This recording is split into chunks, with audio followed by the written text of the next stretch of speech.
کرا کرا تھک گئے، اب تو چوہے بھی سپرے کھانے کے عادی ہو گئے جی بندے کہتے کرے کیا.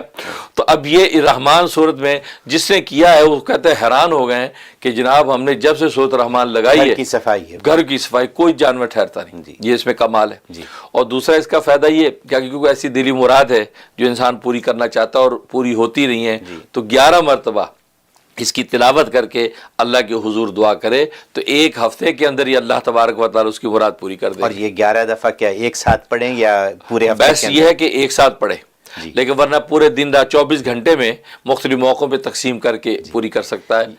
یہ فرمائیں گے کہ کتنی لمبی ہے یہ؟ اس کے 78 آیتیں 78 آیتیں ہیں تو کوئی زیادہ مناسب ہی ہے. تو یہ صورت. اور ایک اس کا فائدہ یہ کہ یہ چیچک اور یہ جلد کی بیماریاں، یہ عام طور پہ خسرہ نکل آتا ہے بچوں پہ، اس کے لیے بہت مجرب ہے کہ یہ اس کی تلاوت کر کے پانی کے اوپر جو دم کریں، 3 پھونکے زور زور سے ماریں، اچھا وہ پانی جو ہے وہ اس جگہ کے اوپر ملے بھی اور اس بچے کو پلائے بھی. تو ایک ہفتہ وہ پانی کو پلانا، پڑھنا ایک ہی مرتبہ ہے اور پلانا جو ہے ایک ہفتہ ہے اور ایک ہفتہ اس کے اوپر چھڑکنا ہے. تو نتیجہ یہ ہے کہ وہ کسی بھی قسم کا خسرہ اور وہ چیچک ویچک کے داغ دھبے سب رفع ہو جاتے ہیں. بہت بڑی بات ہے یہ، بہت بڑی بات ہے، بہت بڑا نفع ہے یہ اس کو. اور ایک سب سے بڑا نفع یہ کسی کو جن چمٹ گئے ہیں، اچھا کہ جن چمٹ بھی جاتے ہیں انسان باولا ہو جاتا ہے، اس کے اندر اس کی بڑی تاثیر ہے کہ سورۃ الرحمان تلاوت کر کے اس کے کان میں زور زور سے 3 پھونکے ماریں، کسی قسم کا جن بھوت اس کے اندر جو ہوگا وہ نکل کے بھاگ جائے گا. کیونکہ اس میں قرآن میں اسی صورت میں ان جنات اور انسانوں کو خطاب کیا، یا معاشر الجن والانس، تو وہ جناب ڈانٹا ہے اور کہا کہ تم نکل کے اگر بھاگنا چاہو تو میری سلطنت میں سے نکل کے کہاں بھاگو گے، میرے قدرت کے اندر ہو، تم جا کے نہیں سکتے. تو ایسے مضامین اس کے اندر ہیں، تو جنات نہیں ٹھہرتے اس کو سن کے.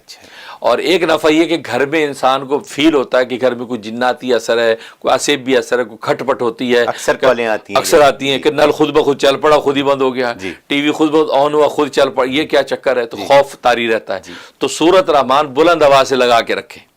آج کل تو آڈیو اور ٹی وی کا دور ہے، آپ آڈیو لگا دیں، فون پہ لگا دیں، اونچی اونچی چلتی رہے. تو نتیجہ یہ ہوگا کسی بھی قسم کی ایسی جو شرارت ہے اس کی نہیں ہوگی، وہ رک جائے گی. یہ اس کا فائدہ ہے. بہت خوب.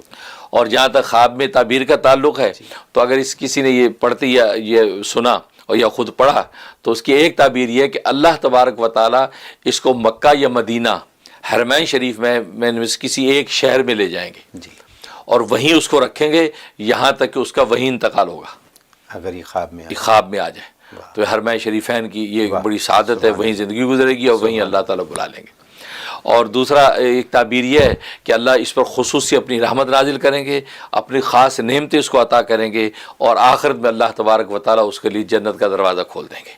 یہ اس کے لیے بہت بڑی بشارت ہے کہ اس کا مطلب یہ کہ یا تو نیکیوں پہ ہے تو اس پہ قائم رہے، اگر نہیں ہے تو نیکیوں پر آ جائے تو اللہ تبارک و تعالیٰ نے اس کے لیے آخرت میں جنتیں رکھی ہیں.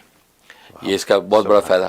اور ایک فائدہ یہ ہے کہ اگر اس کو پڑھا ہے تو اس کا مطلب ہے کسی بھی قسم کا دشمن، جناتی دشمن ہو یا انسانی دشمن ہو، کوئی بھی دشمن اس کو نقصان نہیں پہنچا سکتا. اگر آپ یہ پڑھتے ہیں، اگر یہ پڑھ رہے ہیں خواب کے اندر تو خواب میں یہ تو بشارت ہے کوئی انسانی یا جناتی دشمن اس کو نقصان نہیں پہنچا سکتا.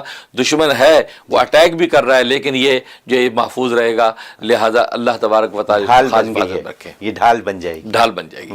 تو یہ اس کے خواب میں تعبیر ہے.